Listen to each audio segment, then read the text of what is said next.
Абай Құнанбаев, піл мен қанден. Көшеде піл жетелеп біреу жүрді.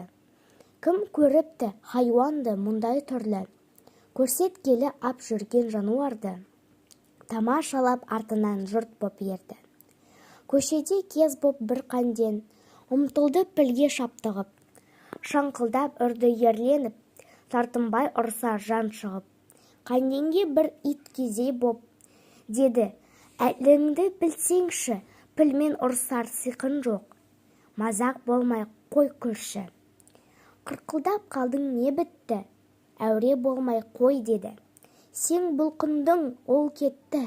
Жан деген жоқ ол сені. Мен де соны білемін, сондықтан ер боп келемін. Ұрыс соғыс қылмаяқ, ер атанып көремін. Жұрт мұнымды көрмей ме? Батыр атақ бермей ме? Қой, бұл қанден ер шіркін, пілге де үрген демей ме?